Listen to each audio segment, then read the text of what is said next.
والدین کو چاہیے کہ اپنی اولاد کی احسن انداز کے ساتھ تربیت کریں، کیونکہ والدین اس بات کے ذمہ دار ہیں، وہ اپنی اولاد کی تربیت اچھے انداز سے کریں۔ آج کل ہم اس بات سے بڑی ہی لاپرواہی کرتے ہیں کہ اپنی اولاد کی صحیح معنوں میں تربیت نہیں کر پاتے، حالانکہ یہ ذمہ داری کس کی ہوتی ہے؟ والدین کی ہوتی ہے۔ یہ بچے جو ہمارے ہیں یہ قوم کے معمار ہیں، اور ایک اچھا پودا ہی تناور درخت بنتا ہے۔ اگر آج ہم ان کی اچھی تربیت نہیں کریں گے، ان کو آداب نہیں سکھائیں گے، ان کو دین نہیں سکھائیں گے، تو پھر یہ کبھی بھی تناور درخت نہیں بن سکے۔ آج اس بات کی ضرورت ہے کہ ہم بچوں کو علم دیں، بچوں کو آداب دیں، بچوں کو علم دین سکھائیں، احکامات سکھائیں۔ جب ہم بچوں کو قرآن کے احکامات سکھائیں گے، سنت مصطفیٰ کے احکامات سکھائیں گے، تو بچوں کی تربیت اچھی ہوگی۔ اس کے لیے زیادہ بہتر طریقہ یہ ہے کہ والدین اپنے آپ کو بطور نمونہ پیش کریں۔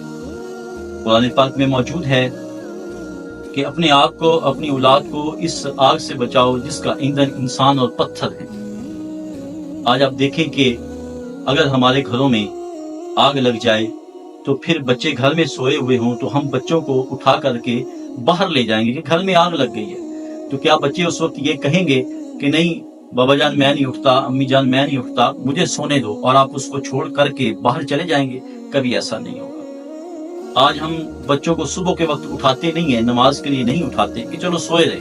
ہمارے الارم بھی لگے ہوتے ہیں نا، تو الارم اسکول کے ٹائم کے، ناشتے کے ٹائم کے الارم لگے ہوتے ہیں، نماز کے ٹائم کا الارم نہیں ہوتا۔ اگر آج ہم بچوں کو صبح کی نماز کے لیے نہیں اٹھائیں گے تو ان کی تربیت کیسے ہوگی؟ تو دیکھیں نا کہ قرآن میں ہے کہ اپنے آپ کو اس آگ سے بچاؤ جس کا ایندھن انسان اور پتھر ہے۔ اگر آج والدین بچوں کی تربیت نہیں کریں گے تو اپنے وہ بچوں کو آگ میں ڈال رہے ہیں اور خود بھی اس کا ایندھن بن رہے ہیں۔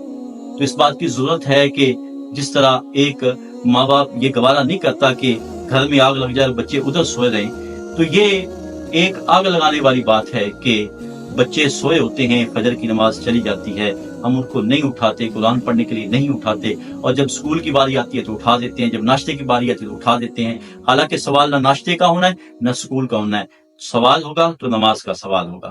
تو اگر بچے سو رہے ہوں تو ہمیں چاہیے کہ یہ جو جلتی ہوئی آگ ہے جس کا ایندھن انسان اور پتھر ہے، تو ہمیں چاہیے کہ ہم اپنے بچوں کو اس آگ میں نہ ڈالیں، بلکہ بچوں کو اٹھائیں، ان کی تربیت کریں۔ جب انہیں اٹھائیں گے ان کی تربیت ہوگی، خود بھی نماز پڑھیں گے، بچے بھی نماز پڑھیں گے، بچوں میں آداب بھی آئیں گے، بچوں میں جینے کا طریقہ بھی آئے گا، بچوں میں نماز پڑھنے کی پابندی بھی آ جائے گی، اور بچے نافرمانی کی بجائے فرما برداری کی طرف آئیں گے۔